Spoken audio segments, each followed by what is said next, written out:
காவிரி பிரச்சினையில் உச்சநீதிமன்றம் போடும் உத்தரவுகளை கர்நாடக அரசு பின்பற்றவில்லை என அமைச்சர் துரைமுருகன் குற்றம் சாட்டியுள்ளார். வேலூர் மாவட்டம் காட்பாடி அருகே கிறிஸ்டியன்பேட்டை பகுதியில் செயல்பட்டு வரும் நிதியுதவி தொடக்கப் பள்ளியில் முதலமைச்சரின் விரிவுபடுத்தப்பட்ட காலை உணவு திட்டத்தை நீர்வளத்துறை அமைச்சர் துரைமுருகன் துவக்கி வைத்தார். தொடர்ந்து நிகழ்ச்சியில் உரையாற்றிய அமைச்சர் துரைமுருகன் பள்ளி மாணவர்களுக்கு உணவு வழங்குவதில் அதிக கவனம் செலுத்த வேண்டும் என துறை சார்ந்த அதிகாரிகளுக்கு அறிவுறுத்தினார். பின்னர் செய்தியாளர்களை சந்தித்த அமைச்சர் துரைமுருகன் தமிழகத்திற்கு கிடைக்க வேண்டிய 1 டிஎம்சி தண்ணீரை வழங்க வேண்டும் என காவிரி ஒழுங்காற்றுக்குழு உத்தரவிட்டுள்ளது. ஆனால் கர்நாடக அரசு அதனை பின்பற்றவில்லை என்று குற்றம் சாட்டியதோடு காவிரி பிரச்சினையில் நிரந்தர தீர்வு ஏற்பட உச்சநீதிமன்றம் இறுதி முடிவு செய்ய வேண்டும் என கேட்டுக் கொண்டார்.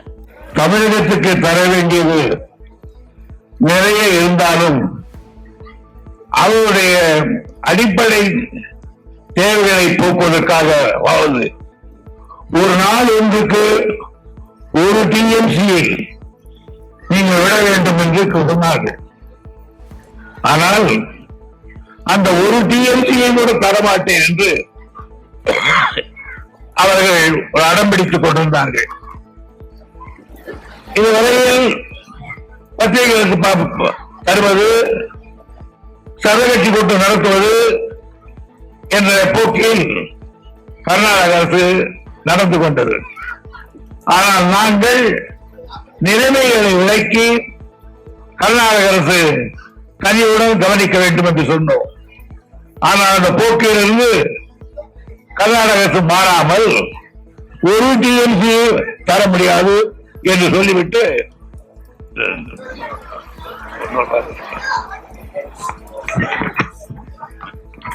முடியாது என்று சொல்லிவிட்டு 8000 சொல்லி தருவோம் என்று சொல்லுகிறார்கள்.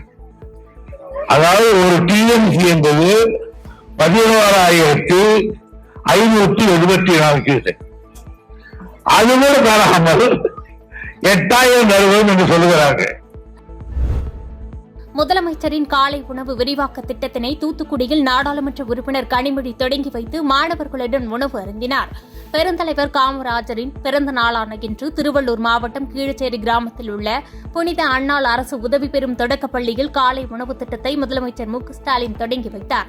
இதனைத் தொடர்ந்து தூத்துக்குடி ஆரோக்கியபுரத்தில் செயல்பட்டு வரும் விவிடி நினைவு தொடக்கப் பள்ளியில் பயிலும் மாணவ மாணவியருக்கு கனிமொழி எம்பி அமைச்சர் கீதா ஜீவன் முன்னிலையில் காலை உணவு வழங்கி விரிவாக்க திட்டத்தை துவக்கி வைத்து மாணவர்களுடன் உணவு அருந்தினார்.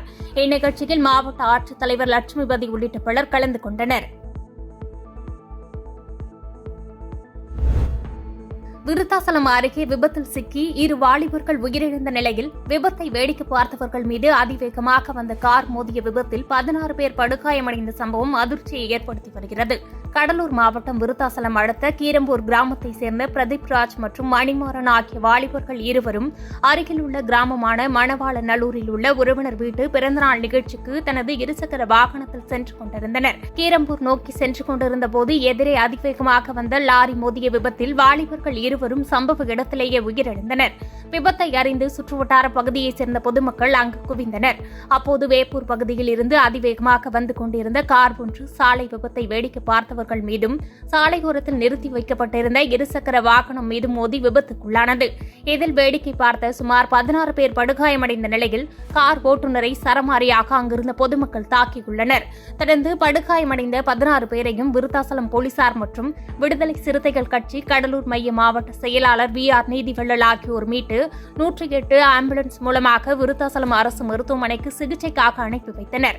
மேலும் இந்த விபத்தில் அதிக காயமடைந்த ஏழுமலை, பிரகாஷ், குமார் ஆகிய மூவரும் மேல் சிகிச்சைக்காக கடலூர் அரசு மருத்துவமனைக்கு அனுப்பி வைக்கப்பட்டு அங்கு அவர்களுக்கு தீவிர சிகிச்சை அளிக்கப்பட்டு வருகிறது.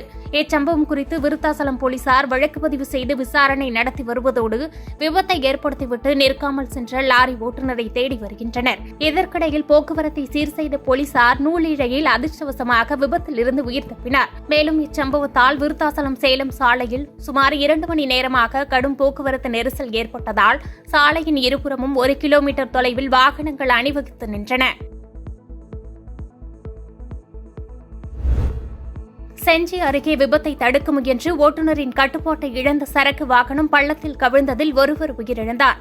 ஓட்டுநர் உட்பட 3 பேர் படுகாயங்களுடன் மருத்துவமனையில் அனுமதிக்கப்பட்டுள்ளனர். திருவண்ணாமலை மாவட்டம் போலூர் பகுதியைச் சேர்ந்த சிலர் சரக்கு வாகனத்தில் கோழிகளை ஏற்றிக்கொண்டு விழுப்புரம் மாவட்டம் செஞ்சி பகுதியில் உள்ள கடைகளுக்கு கொண்டு சென்றனர்.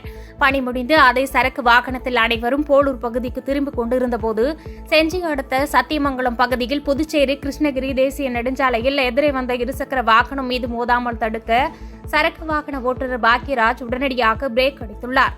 அப்போது சரக்கு வாகனம் ஓட்டுநரின் கட்டுப்பாட்டை இழந்து சாலையோர பள்ளத்தில் கவிழ்ந்து விபத்துக்குள்ளானது.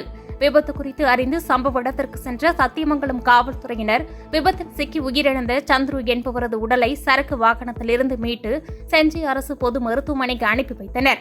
மேலும் இந்த விபத்தில் படுகாயமடைந்த சரக்கு வாகனத்தின் ஓட்டுநர் பாக்கியராஜ், பாலாஜி மற்றும் ரமேஷ் ஆகிய 3 பேரையும் சிகிச்சைக்காக திருவண்ணாமலை அரசு மருத்துவமனைக்கு அனுப்பி வைத்தனர்.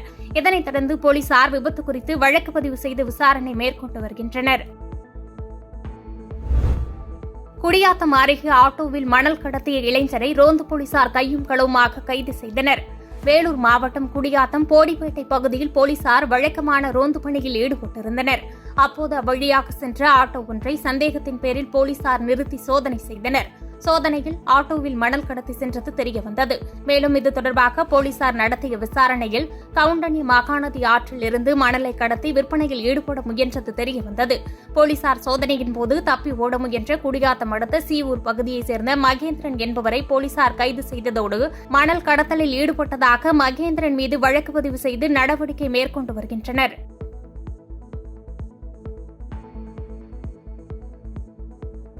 பாதகம் செய்பவரை கண்டால் நாம் பயங்கொள்ளலாகாது பாப்பா. மோதி மிதித்து விடு பாப்பா, அவர் முகத்தில் உமிழ்ந்து விடு பாப்பா. அண்மை செய்திகளை உடனுக்குடன் தெரிந்து கொள்ள இணைந்திருங்கள் இயம்நாடு தொலைக்காட்சியுடன்.